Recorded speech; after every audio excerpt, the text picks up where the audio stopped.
एक भूमिका।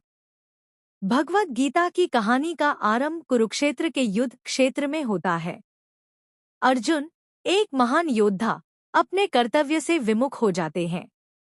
उन्हें अपने रिश्तेदारों और गुरुजन के विरुद्ध युद्ध करने की कल्पना से दुख होता है।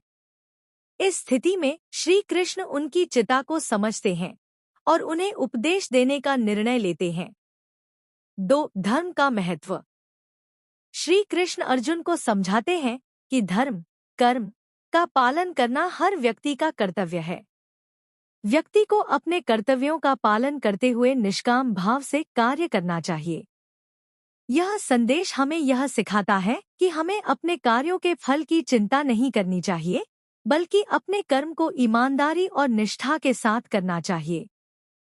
3. कर्म योग।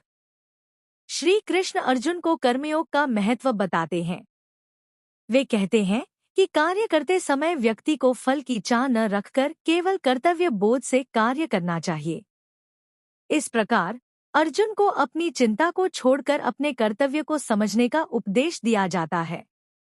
कर्म करना ही मुख्य है, फल की चिंता करना नहीं। 4. संन्यास और योग। गीता में संन्यास और योग का भी महत्व है।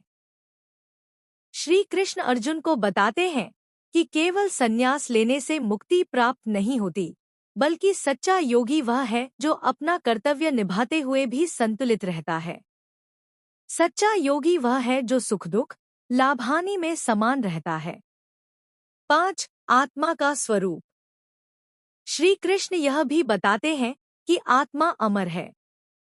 जन्म और मृत्यु केवल शरीर के लिए होते हैं, आत्मा कभी नहीं मरती। इस ज्ञान के माध्यम से अर्जुन को यह समझने में मदद मिलती है कि युद्ध लड़ना उसके लिए सही है। आत्मा की अमरता का ज्ञान अर्जुन को अपने कर्तव्यों को पूरा करने की प्रेरणा देता है। 6. भक्ति योग। भगवद गीता में भक्ति का भी महत्वपूर्ण स्थान है। श्री कृष्ण कहते हैं कि सच्चे भक्त के लिए भगवान की कृपा हमेशा उपलब्ध रहती है। भक्ति का मार्ग कठिन होते हुए भी इसे अपनाने से व्यक्ति को सुख, शांति और मुक्ति प्राप्त होती है। भक्तियों की यह विशेषता अर्जुन को हौसला देती है। 7. ज्ञान और ज्ञान योग। ज्ञान योग का उल्लेख करते हुए श्री कृष्ण अर्जुन को बताते हैं कि ज्ञान की प्राप्ति से मनुष्य को सच्ची समझ मिलती है। आत्मज्ञान ही सच्ची मुक्ति का मार्ग है। अर्जुन को यह सिखाया जाता है कि जब व्यक्ति ज्ञान की प्राप्ति करता है, तब वह अपने भीतर के अंधकार को मिटाकर आत्मा के स्वरूप को समझ पाता है। 8. समत्व बुद्धि। गीता में समत्व बुद्धि का भी उल्लेख है। श्री कृष्ण अर्जुन को सिखाते हैं कि संतुलित दृष्टिकोण से हर परिस्थिति का सामना करना चाहिए। चाहे जीत हो या हार, सुख हो या दुख, व्यक्ति को हर परिस्थिति में समानता से रहना चाहिए। इस समत्व से व्यक्ति का मानसिक संतुलन बनाए रखने में मदद मिलती है। 9. निष्काम कर्म। श्री कृष्ण ने निष्काम कर्म का भी महत्व बताया है। व्यक्ति को अपने कर्मों को बिना किसी स्वार्थ के करना चाहिए। इससे न केवल समाज का कल्याण होता है, बल्कि आत्मा की शांति भी बनी रहती है। अर्जुन को यह समझाया जाता है कि निष्काम कर्म से वह अपने अपने कर्तव्यों को सिद्ध कर सकता है।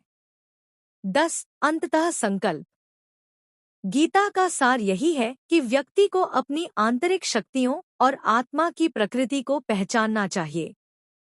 अंततः अर्जुन ने श्री कृष्ण के उपदेशों को सुनकर अपने संकल्प को दृढ़ किया और युद्ध के लिए तैयार हो गए। यह घटना यह दर्शाती है कि सच्चा मार्गदर्शन ही किसी को उसके सत्यता और कर्तव्य का अनुभव कराता है।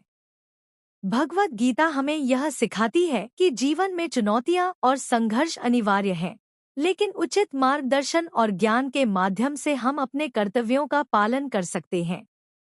इस ग्रंथ का मूल उद्देश्य मानवता को आत्मा के वास्तविक स्वरूप की पहचान कराना और हमारे कर्मों के प्रति सजग रहना है।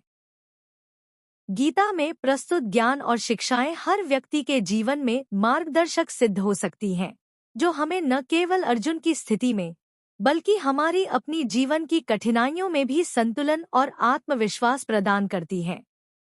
यह ग्रंथ हर युग में प्रासंगिक है और इसके संदेश हमें प्रेरित करते हैं कि हम अपने कार्यों में निष्ठा और धर्म के पथ पर चलें। भक्ति, ज्ञान और कर्म के माध्यम से जीवन को सार्थक बनाने का यह संदेश सदैव जीवित रहेगा।